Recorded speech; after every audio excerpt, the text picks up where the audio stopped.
Hey everyone, welcome back to my YouTube channel. तो आज हम पढ़ने वाले हैं एनिमल साइकोलॉजी और क्लासिफिकेशन ऑफ बिहेवियरल पैटर्न और एनालिसिस ऑफ बिहेवियर इथोग्राम के बारे में। ठीक है, तो फर्स्ट हम देखते हैं कि एनिमल साइकोलॉजी के अंदर इन्होंने क्या बोला। तो एनिमल साइकोलॉजी को हम कंपैरेटिव साइकोलॉजी भी कह सकते हैं। ठीक है, तो इन्होंने बोला कि जो हमारी एनिमल साइकोलॉजी है वो एनिमल के बिहेवियर और उसके मेंटल प्रोसेस के बारे में हमें बताती है, जिसके अंदर हम क्या देखते हैं, क्या अंडरस्टैंड करने को मिलता है कि एनिमल कैसे थिंक करता है, फील करता है और बिहेव करता है। ठीक है, इसके साथ साथ हम ये देखते हैं कि एनिमल को ह्यूमन के साथ उसकी साइकोलॉजी कैसे मैच करती है और डिफरेंस कैसे है।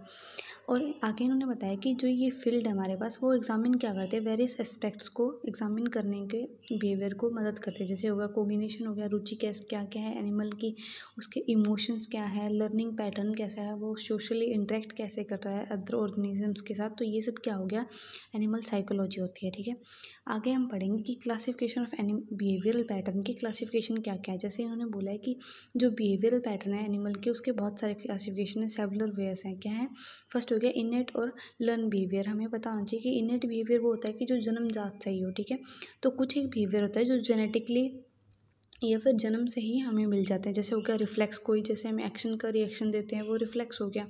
तो रिफ्लेक्स के एक क्या होता है बिहेवियर, वो एनिमल के अंदर वो क्या होता है कि जन्म से ही आ जाता है। और जैसे मैटिंग रिचुअल्स हो गए, ये सब क्या होते हैं कि हमारे जो एनिमल्स हैं उनके अंदर क्या होते हैं, इनेटली आगे पास आउट हो जाते हैं। ठीक है, आगे इन्होंने बोला कि जैसे लर्न बिहेवियर, तो लर्न बिहेवियर के अंदर क्या बोला इन्होंने, जो हमारे पास जो लर्न बिहेवियर है जो एनिमल का, उसके अंदर इन्होंने बोला है कि एनिमल अपने लाइफ टाइम के दौरान जो कौन कौन से जो एक्सपीरियंस इन्वायरमेंट के साथ इंटरेक्ट करते टाइम जो एक्सपीरियंस करता है, वो उससे वो क्या करता है, जो बिहेवियर जो लर्न करता है उसे कहते हैं लर्न बिहेवियर। तो लर्न बिहेवियर जैसे एग्जांपल हो गए, जैसे प्रॉब्लम सॉल्विंग कैपेबिलिटी होगी कोई भी ऑर्गेनिजम्स की, कैसे वो कोई प्रॉब्लम को सॉल्व कर रहा है, कॉप कर रहा है उस चीज़ से, वो हो गया लर्न बिहेवियर। जैसे सोशल लर्निंग हो गई। ठीक है, तो ये सब हम पढ़ेंगे लर्न बिहेवियर के अंदर। आगे सेकेंड हमारे पास आता है कि सोशल और सोलेटरी। ठीक है, तो उन्होंने बोला कि सोलेटरी हो गया सिंगल, और सोशल मतलब कि साथ में कैसे वो बिहेव कर पा रहा है। तो सोशल बिहेवियर पहले हम देखते हैं। तो सोशल बिहेवियर के अंदर उन्होंने बोला है कि ये एक एनिमल जो अपने अदर और इंडिविजुअल्स के साथ, उसी स्पीसीज़ के या फिर अदर ऑर्गेनिजम्स के साथ क्या होता है, कैसे इंटरेक्ट करता है, उसे कहते हैं सोशल बिहेवियर। तो सोशल बिहेवियर के अंदर हम ट्रिपल सी देखते हैं। ट्रिपल सी का मतलब होता है जैसे कोऑपरेशन, कि वह कैसे किसी ऑर्गेनिज्म के साथ कोऑपरेट कर पा रहा है। ठीक है, उसको कैसे उसके साथ कंपटीशन कर रहा है और कम्युनिकेट कैसे कर रहा है। ठीक है, तो वो हम देखते हैं सोशल बिहेवियर के अंदर। उसके बाद आता है हमारे पास सोलेटरी बिहेवियर। तो सोलेटरी बिहेवियर के अंदर इन्होंने बोला है कि एक ऑर्गेनिज्म या एनिमल कि कैसे वो अलोन कोई भी जैसे बिहेवियर को परफॉर्म कर रहा है, तो वो क्या क्या क्या हो सकते हैं। जैसे हो गया फॉरेजिंग हो गया या फिर रेस्टिंग वगैरह हो गया। तो ये सब हम देखते हैं सोलेटरी बिहेवियर के अंदर। ठीक है, आगे इन्होंने बताया कि जो एक्सप्लोरेटरी हो गया और फिक्स्ड एक्शन पैटर्न हो गए। तो एक्सप्लोरेटरी बिहेवियर के अंदर उन्होंने क्या बोला है कि ये इन्वॉल्व करता है कि एक और एनिमल है वो कैसे कोई नए इन्वायरमेंट को या फिर स्टिमुलाई को इन्वेस्टिगेट करता है, उसके मतलब उसका एक्शन का रिएक्शन देता है, रिस्पॉन्स करता है। वो सब हो गया सोलेटरी। ठीक है, सॉरी एक्सप्लोरेटरी ठीक है बिहेवियर हो गया। आगे हम बोलते हैं, बताया कि फिक्स्ड एक्शन पैटर्न क्या होता है। तो फिक्स्ड एक्शन पैटर्न एक होता है कि स्टीरियोटाइप होता है, सीक्वेंस होता है बिहेवियर का।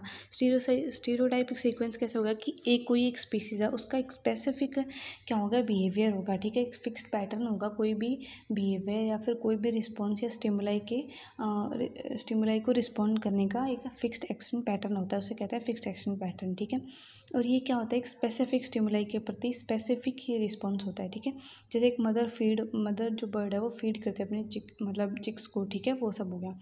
आगे इन्होंने बोला कि जैसे फोरेजिंग और फीडिंग बिहेवियर क्या होता है। तो फोरेजिंग बिहेवियर के कि कैसे एक एनिमल वो मतलब फीड करता है या फिर अपना फूड कंज्यूम करता है, जैसे हंटिंग के थ्रू हो गया, या फिर जो डेड ऑर्गेनिजम्स है या फिर एनिमल्स है उनसे अपना भोजन लेना, या फिर जैसे बहुत सारे झुंड इकट्ठा होके गैदर करके आपस में कैसे और एक एनिमल किसी का हंटिंग करते हैं, वो सब हो गया। ठीक है, तो उन्होंने बोला कि वो एक पैटर्न होता है कि कोई कुछ एनिमल्स होते हैं जो क्या करते हैं कि सोलेटरी हंटिंग करते हैं, और कुछ एक होते हैं जो ग्रुप में अंदर जाके क्या करते हैं, हंट करते हैं। ठीक है, तो वो सब हो गया इनके अंदर फॉरेजिंग और फीडिंग बिहेवियर के अंदर।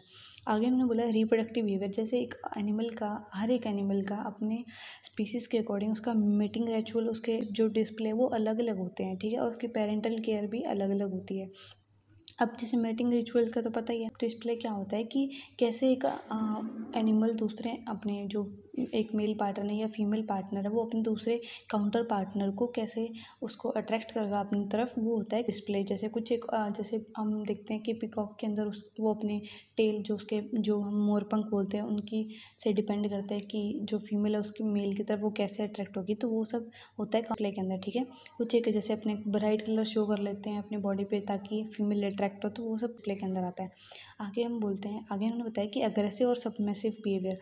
तो उन्होंने अग्रेसिव के अंदर क्या, जैसे एक मेल पार्टनर है तो वो क्या होता है, अग्रेसिव होता है, ये डोमिनेंस शो करता है अपनी अपनी टेरिटरी को बचाने के लिए, अपने स्थान को बचाने के लिए, या फिर जैसे कि मैटिंग रिचुअल्स को परफॉर्म करने के लिए, ये सब क्या करते हैं, एग्रेसिवली वो बिहेव करता है। और सबमिसिव जो क्या हो कि जिसके पास लेक ऑफ एग्रेशन कम हो और मतलब लेक ऑफ एग्रेशन हो और क्या हो, विलिंगनेस ज़्यादा शो करे, मतलब कि आज्ञा का पालन करे, ठीक है।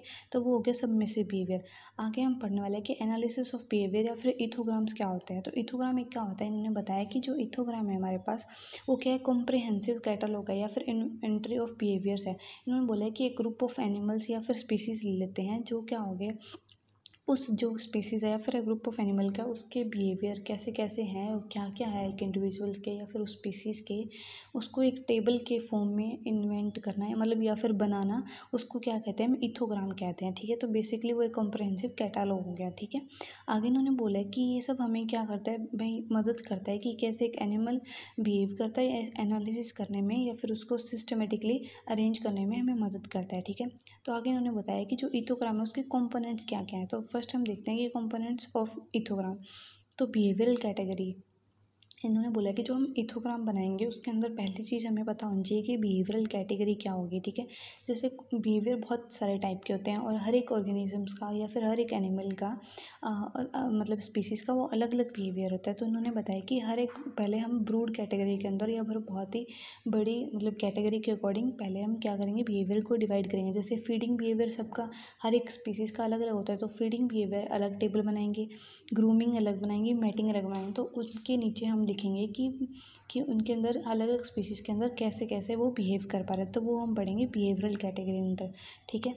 आगे इन्होंने बताया कि जो स्पीसीज़ बिहेवियर हो गया, तो स्पेसिफिक बिहेवियर का उसके अंदर हम बताएंगे कि हर एक स्पीसीज़ का अपना अपना स्पेसिफिक बिहेवियर होता है, ठीक है। तो जैसे कि उनका डिस्क्रिप्शन लिख देंगे, उनके बिहेवियर के बारे में लिख देंगे, तो वो हो गया डिटेल डिस्क्रिप्शन या फिर उसके इंडिविजुअल का एक कैटेगरी वाइज जो हम डिस्क्रिप्शन लिखेंगे वो हो गया स्पेसिफिक बिहेवियर। जैसे कि हो गया डांस हो गया, जैसे कि मैंने पहले बताया कि कैसे एक मेल पार्टनर दूसरे पार्टनर को अट्रैक्ट हो गया, ठीक है। ये सब क्या हो गया, स्पेसिफिक बिहेवियर। आगे इन्होंने बताया कि कॉन्टेक्सचुअल इन्फॉर्मेशन क्या होगी। जैसे इन्होंने बोला कि हमें एक एनिमल के जो बिहेवियर है तो वो उसको क्या करना है कि उसके सर्कमस्टांसिस के किस सर्कमस्टांसिस के अंदर वो कैसा बिहेवियर शो कर रहा है, कि जब फाइट का टाइम आ रहा है या फिर डरने का टाइम आ रहा है तो वो कैसा, उसका बिहेवियर कैसा है उस टाइम। तो वो सब क्या हो गया, वो कॉन्टेक्सचुअल बिहेवियर, मतलब कि उस सर्कमस्टांसिस के अंदर वो कैसा बिहेव कर पा रहा है किसी भी इन्वायरमेंट या फिर सर्कमस्टांस के अंदर, वो सब हम पढ़ेंगे कॉन्टेक्सचुअल इन्फॉर्मेशन के अंदर। जैसे सोशल कॉन्टेक्स्ट हो गया या फिर इन्वायरमेंटल कंडीशंस के अंदर हो गया, ठीक है। आगे इन्होंने बोला कि फ्रीक्वेंसी और ड्यूरेशन, मतलब कि हम डाटा लेंगे कि एक जो स्पेसिफिक कोई भी एनिमल का बिहेवियर है वो कितने टाइम तक और कब तक और कैसे चला हो, ठीक है। वो हो गया फ्रीक्वेंसी और ड्यूरेशन के अंदर। आगे इन्होंने बताया कि जैसे इथोलॉजिकल रेलिवेंस हो गया, ठीक है। तो इन्होंने इथोलॉजिकल रेलिवेंस के अंदर बताया कि एक अंडरस्टैंडिंग आता है अडेप्टेटिव, मतलब कि एक adaptive significance of each behaviour in term of survival, मतलब कि कैसे एक जो बिहेवियर है वो कैसे सर्वाइवल और रिप्रोडक्शन के अंदर कैसे वो सिग्निफिकेंटली उसको अडेप्ट कर पा रहा है या फिर कैसे उसको इन्फ्लुएंस कर पा रहा है या फिर कैसे उसको मतलब कि अफेक्ट कर रहा है, वो सब क्या गया, इथोलॉजिकल रेलिवेंस हो गया, ठीक है। आगे उन्होंने बताया कि जो स्टेप्स हैं वो क्रिएट करने के लिए इथोग्राम्स वो क्या क्या है।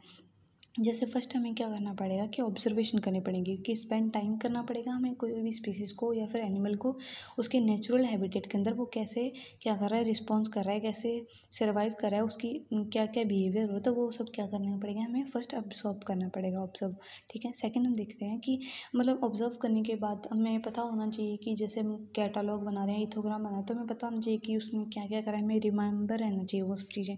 तो उसके लिए हम रिकॉर्डिंग कर सकते हैं या फिर कोई भी फील्ड नोट तैयार कर सकते हैं जिससे हमें पता चलना चाहिए कि ये बिहेवियर इसने ऐसे और कब और किस टाइम शो किया था। तो वो सब हम रिकॉर्डिंग के थ्रू, मतलब कि वीडियो रिकॉर्डिंग या फील्ड नोट के अकॉर्डिंग बना सकते हैं। थर्ड इन्होंने बोला है कि कैटेगराइजेशन, जैसे कि इन्होंने बताया कि जो क्लासिफिकेशन ऑब्जर्व बिहेवियर के अलग अलग, जैसे मैंने पहले बता दिया कि अलग अलग कैटेगरी के अंदर उसको क्या कर लेंगे, कैटेगराइज कर लेंगे बिहेवियर को, ठीक है। आगे उन्होंने बोला कि एनालिसिस, कि उनकी मतलब कि फ्रीक्वेंसी क्या है, ड्यूरेशन क्या थी, कब कौन सा बिहेवियर था, तो वो सब क्या हो गया, वो सब किसके अंदर देखेंगे, एनालिसिस के अंदर। उसको एनालाइज करेंगे और उसके बारे में डिटेल से लिखेंगे। आगे उन्होंने बोला है, तो रिफाइनमेंट के अंदर उन्होंने बताया कि जैसे कि जो हमारा इथोग्राम है वो कंटिन्यूसली क्या होना चाहिए, अपडेट होना चाहिए टाइम टू टाइम, कि कोई भी बिहेवियर के अंदर जैसे चेंजेस आए हैं या फिर हमने कोई चीज़ नहीं ऑब्जर्व करी है तो उसको क्या करना चाहिए, टाइम टू टाइम उस इथोग्राम को अपडेट करते रहना चाहिए, उसके अंदर नोट करते रहना चाहिए वो सब चीज़ें, ठीक है। तो ये हम रिफाइनमेंट के अंदर पढ़ते हैं। Thank you.